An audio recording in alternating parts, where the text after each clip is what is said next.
Hi dears, എല്ലാവർക്കും നമസ്കാരം. മൗനരാഗം സീരിയലിൻ്റെ പുതിയൊരു പ്രമോ വിശേഷത്തിലേക്ക് എല്ലാവർക്കും സ്വാഗതം കേട്ടോ.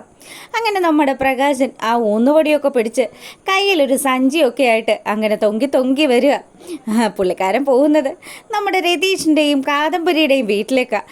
അപ്പം വേറെ ആരും തന്നെ സഹായിക്കാനില്ല. രതീഷ് ഒരു മൊരടനാണെങ്കിലും ഇനിയിപ്പം താൻ ഈ ഒരു അവസ്ഥയിൽ ചെല്ലുമ്പം തന്നെ സഹായിക്കാതിരിക്കില്ല എന്ന് അയാൾ ഇങ്ങനെ മനസ്സിൽ കാൽക്കുലേറ്റ് ചെയ്യുക.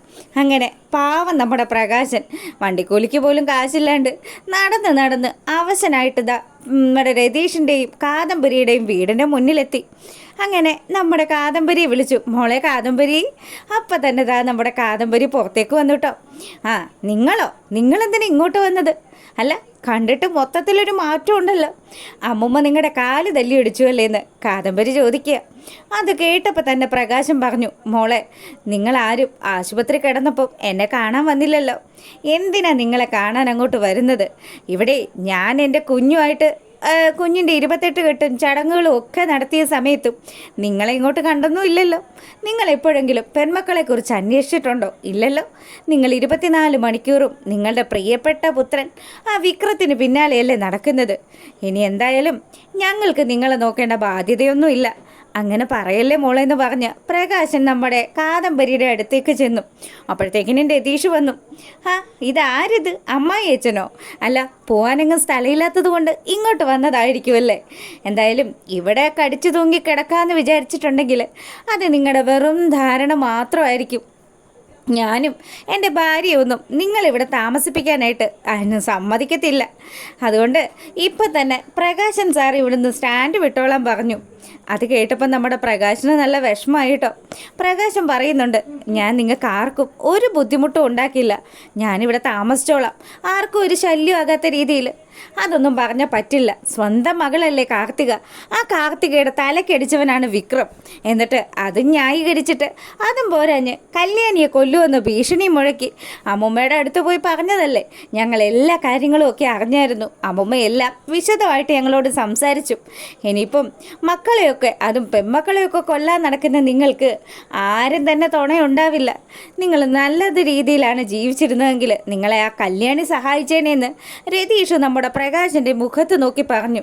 കണ്ടില്ലേ, ഞാനും എൻ്റെ ഭാര്യ കാദംബരിയും ഞങ്ങളുടെ കുഞ്ഞും ഒക്കെ ഇപ്പോൾ ജീവിക്കുന്നത് എങ്ങനെയാണെന്ന്. നിങ്ങളുടെയൊക്കെ കൂടെ നടന്ന് ആ കല്യാണിയും കിരണിനെയൊക്കെ ദ്രോഹിച്ചിരുന്ന സമയത്ത് ഞാൻ എങ്ങനെയായിരുന്നു ജീവിച്ചത്? അതപ്പതിച്ച് കിടന്നിരുന്ന ഞാനിപ്പോൾ എന്താ കണ്ടില്ലേ, നല്ല ഐശ്വര്യത്തിലാണ് ജീവിക്കുന്നത്. എടോ പ്രകാശ, താൻ ഇനിയെങ്കിലും ഒന്ന് നന്നാക്. തൻ്റെ മകനെ ആലോചിച്ച് താൻ തൻ്റെ ഉള്ള ജീവിതം നശിപ്പിച്ച് കളയല്ലേന്ന് രതീഷ് താക്കീത് നൽകിയിട്ട് അവിടുന്ന് നമ്മുടെ പ്രകാശനെ പറഞ്ഞു വിടുക. അപ്പോൾ പ്രകാശനാണെങ്കിൽ വലിയ വിഷമത്തോടു കൂടി ഇനി എന്ത് ചെയ്യും? താൻ എങ്ങോട്ട് പോവും? തനിക്ക് ആരും സംരക്ഷിക്കാനുണ്ടാവില്ലല്ലോ. സ്വന്തം അമ്മ തന്നെ തന്നോട് ഈ ഒരു കാര്യം ചെയ്തു. ഇനി തന്നെ നോക്കാൻ ആരും തന്നെ ഉണ്ടാവില്ല എന്ന് പ്രകാശന് നല്ല നിശ്ചയമുണ്ട്. അങ്ങനെ അവിടെ നിന്ന് നമ്മുടെ പ്രകാശൻ കണ്ണീരും കയ്യുമായിട്ട് ഇറങ്ങുക. നേരെ വരുന്നത് പിന്നെ ഇനി ഒരേ ഒരു ആശ്രയം എന്ന് പറഞ്ഞാൽ കടത്തിണ്ണയോ അല്ലെങ്കിൽ ഏതെങ്കിലും ഒരു ബസ് സ്റ്റാൻഡോ അങ്ങനെയൊക്കെയാണ്. അങ്ങനെ പ്രകാശൻ അവിടെ വഴിയിൽ കണ്ട ഒരു സ്റ്റോപ്പിൽ അവിടെ ഇങ്ങനെ കിടക്കാൻ തുടങ്ങുക. അപ്പം നല്ല അവശതയുണ്ട്. ഭക്ഷണമൊന്നും കഴിക്കാത്തത് കൊണ്ട് തന്നെ പ്രകാശന് നല്ല ക്ഷീണമുണ്ട്. ഈ സമയത്താണെങ്കിൽ നമ്മുടെ കാർത്തികയുടെ അടുത്ത് നിന്നും മടങ്ങിപ്പോകുന്ന നമ്മുടെ കിരണും കല്യാണിയും അവരവരുടെ വണ്ടിയിൽ ഇങ്ങനെ വരുമ്പോൾ പ്രകാശനെ കാണുക. കിരൺ പതുക്കെ ആ വണ്ടി സൈഡാക്കിയതിന് ശേഷം കല്യാണിയോട് പറഞ്ഞു, കണ്ടില്ലേ കല്യാണി, ദേ ആരാണ് ആ കിടക്കുന്നതെന്ന്. നമ്മൾ പറഞ്ഞില്ലേ, ഇയാൾക്ക് കടത്തിണ്ണ തന്നെയായിരിക്കും അവസാനം കിടക്കാൻ സ്ഥലമായിട്ട് കിട്ടുക.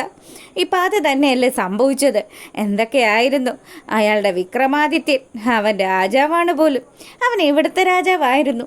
എന്നിട്ടിപ്പം അവൻ ചെയ്യാത്ത പോക്കൃത്തരങ്ങളൊന്നുമില്ല എന്ന് കിരൺ പറയുക. ഇതൊക്കെ കേട്ട് കഴിഞ്ഞപ്പോൾ നമ്മുടെ കല്യാണി പറയുന്നുണ്ട്, എന്നാലും അയാളുടെ അവസ്ഥ കുറച്ച് കഷ്ടം തന്നെയാണ്. ഓ, നിനക്ക് നിൻ്റെ അച്ഛനാണല്ലോ അല്ലേ, അതിൻ്റെ സെൻറ്റിമെൻറ്റ്സ് ആയിരിക്കുമല്ലേ നിനക്ക്. നിന്നോട് ഇത്രയൊക്കെ ക്രൂരത ചെയ്തിട്ടും എങ്ങനെയാ കല്യാണി അയാളെ കണ്ടിട്ട് നിനക്ക് സഹതാപം തോന്നുന്നതെന്ന് കിരൺ ചോദിച്ചു. എത്രയൊക്കെ ചെയ്താലും അങ്ങേര് കാരണമല്ലേ ഞാൻ ഈ ഭൂമിയിൽ ഉണ്ടായത്. അതിൻ്റെ ഒരു സെൻറ്റിമെൻറ്റ്സ് ആണ്. എന്തായാലും അയാൾ എങ്ങനെയെങ്കിലും ജീവിച്ചോട്ടെ, നമുക്കിതൊന്നും നോക്കണ്ട കിരണേട്ടാ എന്ന് പറഞ്ഞ് നമ്മുടെ കിരണും കല്യാണിയും കൂടി അവിടെ നിന്ന് വണ്ടി എടുത്ത് പോകുമ്പോൾ നമ്മുടെ പ്രകാശൻ ആ ഒരു സ്ഥലത്ത് അമ്മയെന്നൊക്കെ വിളിച്ച് വളരെ ക്ഷീണിതനായിട്ട് അവിടെ കിടക്കുക. പിന്നീടാണെങ്കിലോ നമ്മളെ കാണിക്കുന്നത് മനോഹറിൻ്റെ ചില കള്ളക്കളികളൊക്കെ അവൾ കണ്ടുപിടിച്ച് തുടങ്ങി. രാഹുലേട്ടാന്ന് പറഞ്ഞ് നമ്മുടെ ശാരി സംസാരിച്ചുകൊണ്ടിരിക്കുക. അപ്പം രാഹുലാണെങ്കിൽ പറയുന്നുണ്ട്, ആ എനിക്കും അത് തോന്നി തുടങ്ങി. നമ്മുടെ മോള് അങ്ങനെ ശക്തമായിട്ട് അവനെ സംശയിച്ചു കഴിഞ്ഞാൽ അവൻ്റെ പിന്നാലെ അവൾ ഇനി നടക്കുകയും ചെയ്യും. അവൻ്റെ പല കള്ളത്തരങ്ങളും അവളായിട്ട് തന്നെ കണ്ടുപിടിക്കുകയും ചെയ്യും. അങ്ങനെയുള്ളൊരു ദിവസം അത് തന്നെയാണ് ശാരി അവളുടെ ജീവിതത്തിൽ ഇനി സംഭവിക്കാൻ പോകുന്നത്.